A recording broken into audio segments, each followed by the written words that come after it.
Assalamualaikum warahmatullahi wabarakatuh. Kembali lagi bersama saya di channel YouTube Perisai Politik.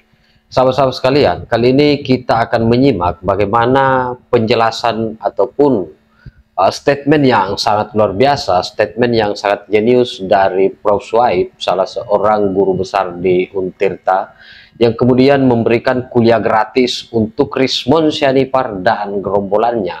Karena apa yang kemudian dilakukan oleh Rismon Sianipar dengan tidak mempercayai atau tidak merasa puas dengan hasil uji lab forensik yang dilakukan oleh Barreskrim Polri, lalu kemudian mengalihkan topik ataupun isu yang digorengnya dengan mencoba melaporkan terkait tentang keaslian skripsi dari Bapak Joko Widodo. Nah, sahabat-sahabat sekalian, sebelum kita lanjut ke videonya, saya mengajak sahabat-sahabat untuk menekan tombol like, subscribe, dan share. Dan tak perlu berlama-lama, kita simak videonya berikut ini.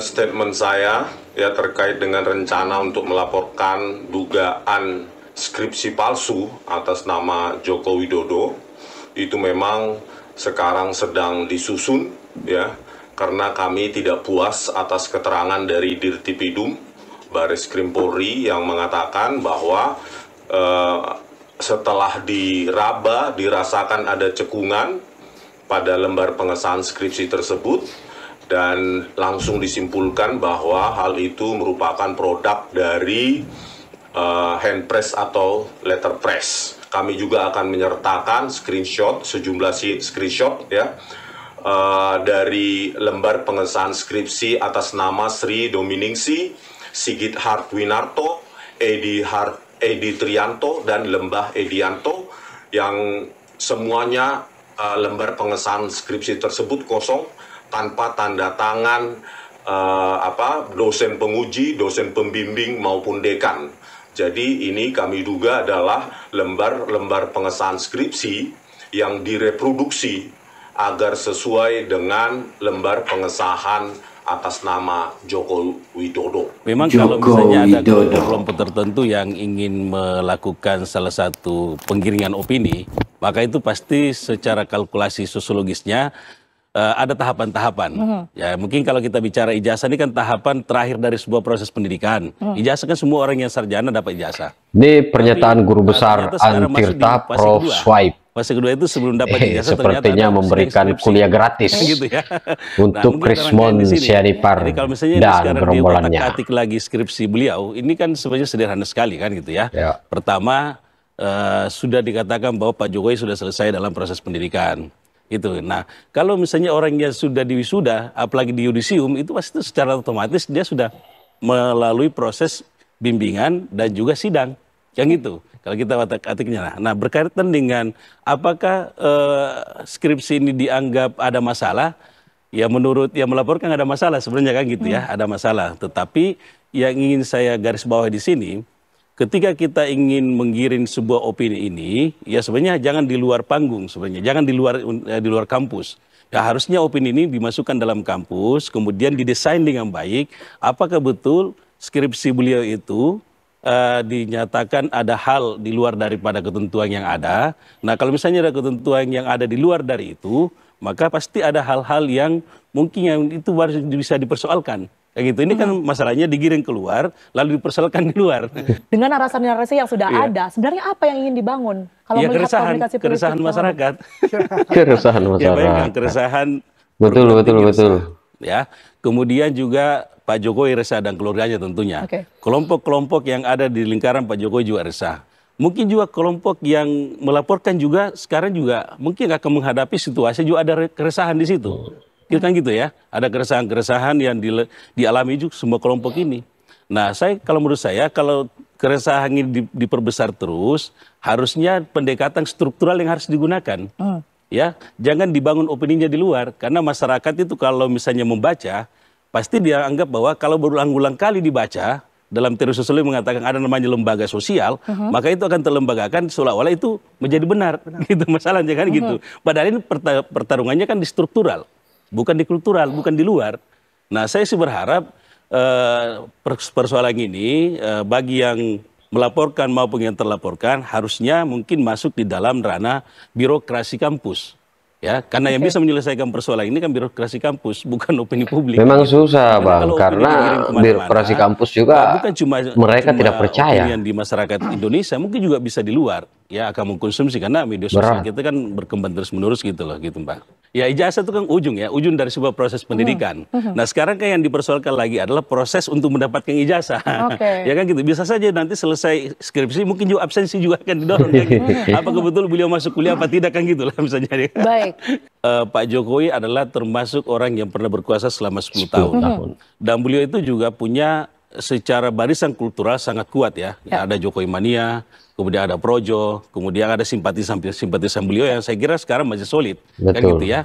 Jadi dianggap ini kayaknya masih kuat nih posisinya. Kan gitu. Nah, coba kita lihat sekarang ini dengan penggiringan opini yang sangat kuat, juga kan kelompok-kelompok beliau juga mulai muncul kan sekarang ini, mulai muncul untuk melakukan pembelaan, tanda kutip ya.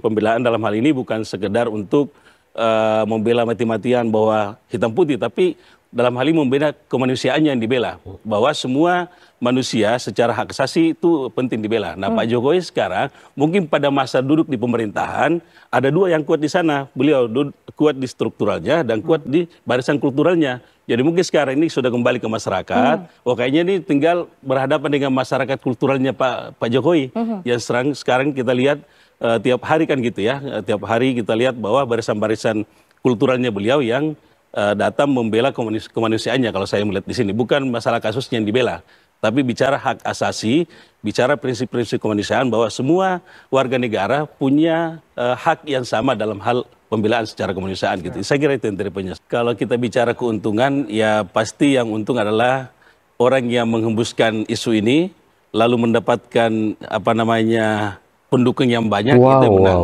Ya sebenarnya gitu ya kalau kita kalkulasi opini. Tapi saya melihat bahwa kalau kalkulasi ekonominya gimana, Bang? Merasa memang selalu mengatakan bahwa saya direndahkan ya. Tetapi kalau menurut saya Pak Jokowi tidak pernah merasa bahwa ini hal yang betul-betul menjatuhkan martabatnya, tapi tidak pernah melawan ya. Tidak pernah melawan di sini. Tapi yang ingin saya sampaikan bahwa apakah dengan kegaduhan sekarang ini, apakah masyarakat ini akan memberikan empati? Ya memang masyarakat kita suka begitu. Kalau misalnya, menikmati itu ya, Prof ya? Oh ternyata biasanya ketika sudah terbukti ternyata tidak terjadi, nah itu baru muncul rasa empati yang muncul di sana. Masyarakat kita biasanya begitu. Nah kalau misalnya dalam situasi ini kan terlalu politis ya, ini kalau saya melihat politis ya. Kalau misalnya secara politis dibawa ke empati masyarakat, kayaknya agak sulit. Tapi kalau kita mengatakan bahwa ada empati kepada kelompok-kelompoknya sendiri, komunitas-komunitasnya mungkin itu terjadi. Nah empati yang muncul sekarang ini sebenarnya kan sudah ada kelompok-kelompok dari Pak Jokowi kan datang menyampaikan bahwa kami pasang badan berkaitan dengan isu yang terjadi pada Pak Jokowi. Nah isu sekarang ini kan ya itulah saya setuju dengan Mbak Nita, sudah ditunjukkan ternyata dia mencari lagi yang tak percaya. Gitu ya. Nah saya kira tetap cari celah untuk salahnya Pak Jokowi begitu. Pertama itu tujuan mereka. Yang kedua momentumnya untuk bagaimana memperpanjang skenario sinetron ini. Ya kan gitu. Kita nggak tahu ini kira-kira berapa episode. Berapa episode dan mungkin bisa terjadi beberapa bulan lagi ke depan. Kan gitu. Nah saya setuju dengan Mbak Andi tadi. Mungkin ada by design yang orang-orang yang akan mengambil keuntungan di negara kita ini, tanda petik ya saya menyebut begitu, baru stop di sana. Kan gitu ya. Ada satu target yang ingin dia capai, ada satu target yang ingin dia lumpuhkan kalau bahasa harinya ya. Nah disitulah baru dia mengambil keuntungan itu. Nah kalau dia sudah ambil keuntungan, mungkin opininya bukan lagi opini Pak Jokowi, mungkin opini yang lain lagi harus dibangun. Bisa saja terjadi begitu ya, kan namanya penggiringan opini itu. Kalau sudah terjadi targetnya, maka masyarakat digiring lagi kembali ke opini-opini yang menurut masyarakat, ini kayaknya cocok nih. Yang dikonsumsi sekalipun secara Pak Jokowi luas sudah lengser ya sebagai presiden, Prof Suhaib. Ya, walaupun sudah lengser, justru sudah lengsernya sekarang ini dianggap secara struktur beliau tidak kuat lagi. Tetapi kita harus lihat bahwa Pak Jokowi punya barisan-barisan kultural itu. Nah, barisan-barisan kultural ini muncul rasa empatinya kepada Pak Jokowi hari ini kalau menurut saya. Karena muncul rasa empati, kemudian secara empati muncul itu, maka membela secara kemanusiaannya. Saya kira bukan dibela tentang hukumnya Pak Jokowi, tapi kemanusiaannya, prinsip-prinsip kemanusiaan, hak-haknya kan gitu ya. Nah, kalau misalnya kita bicara hukumnya kan tinggal kepada Polda Metro Jaya sudah melakukan itu, kemudian akan dibawa ke pengadilan, itu kan bicara hukumnya ya. Ini masalah kemanusiaannya ini, kok digiring terus nih? Ini beliau sudah selesai jadi presiden, harusnya istirahat, kok digiring? Kan gitu loh. Nah, inilah yang harus dilihat, apa sih sebenarnya yang terjadi, tiba-tiba muncul kelompok-kelompok tertentu, tanda petik ini, yang mempermasalahkan berkaitan dengan ijazah, skripsi, dan macam-macam berkaitan dengan Pak Jokowi itu. Nah, kalau kita tanya siapa yang bisa menjawab, ya kembali kepada yang memperkarakan itu, yang membawa masalah itu gitu. Pak Jokowi, kalau saya lihat secara sosiologis, beliau itu sudah merasa bahwa sudahlah, saya ini bapak bangsa, ya kan, mau menampakkan itu, mau menampakkan kepada semua elemen bangsa bahwa ketika ada persoalan yang kita dihadapi, maka kalau itu tidak tidak mengarah ke hal-hal yang sangat prinsipil ya, dan ya walaupun juga mengarah kepada prinsipil sekali karena ijazah kan gitu, tapi beliau menanggapi bahwa kita harus membangun negeri ini secara bersama-sama kan gitu ya. Kita harus menampakkan di negara kita bahwa kita punya nilai dan negarawan yang semacam etika kan gitu. Ya mungkin beliau menampakkan hal itu tidak emosional, sehingga orang-orang yang akan memperkarakan lagi berikutnya bukan lagi emosional yang dibangun, tapi mungkin bisa rasa udahlah selesailah sampai di sini gitu, karena Pak Jokowi juga menanggapinya tidak terlalu tidak terlalu serius gitu. Nah, biasanya kan gitu. Jadi kalau opini dibangun kemudian tidak ditanggapi secara serius, itu masyarakat juga akan melihat ini ternyata nggak ada reaksi nih. Nah, ini sekarang ini reaksinya semakin menggeliat lagi karena masuk di barisan otak-atik skripsi itu, kan gitu. Nah, tapi Anda melihat tetap ada kekhawatiran dari Pak Jokowi? Saya sih pasti ada kekhawatiran dalam tataran bahwa pertama nama baik pastilah ya. Ya, yang kedua mungkin keluarganya juga merasa, waduh ini keluarga saya tidak enak nih. Mungkin di masyarakat akan diperlakukan sesuai dengan opini yang ada. Ya, tapi saya rasa ya mudah-mudahan sih opini tidak terlalu lama gitu lagi ya. Tidak agak cepat gitu ya selesai, dan juga kita kembali bahwa Pak Jokowi dikembalikan juga prinsip-prinsip kemanusiaannya kan gitu ya. Dan saya rasa bahwa opini yang dibangun saat ini, kalau menurut saya, ini episode yang hampir kita tidak bisa baca selesainya kapan. Ya, sebenarnya kalau kita baca media ya, kan semakin sering dinaikkan kan semakin naik ratingnya dan semakin dikenal. Masalah negatif apa positif itu soal lain, yang penting kan naik. Nah, persoalannya sekarang adalah kita kembali kepada prinsip-prinsip bahwa negara kita ini dikelola dengan nilai ya. Ini kan isu tentang ijazah palsu dan mantan presiden juga kan berat sekali kan gitu, ya kan gitu, berat sekali isunya kan gitu. Dan saya kira kalau hal yang ini dikembangkan terus, khawatirnya ke depan ini akan merusak citra di perguruan tinggi nanti, ya kan gitu. Jangan-jangan, oh kamu ijazahmu palsu apa enggak gitu, itu bisa terjadi begitu kan gitu ya. Nah, apakah ini keuntungan Pak Jokowi? Kalau menurut saya sih ya kalau di media sosial ya mungkin naik. Tetapi dalam opini di masyarakat ini seolah-olah bahwa ini Pak Jokowi ada hal yang dilakukan di luar daripada ketentuan, tanda petik ya, proses pendidikan yang ijazah palsu itu. Nah ini yang khawatir itu yang tergiring. Bukan masalah popularitasnya yang diambil kan gitu ya.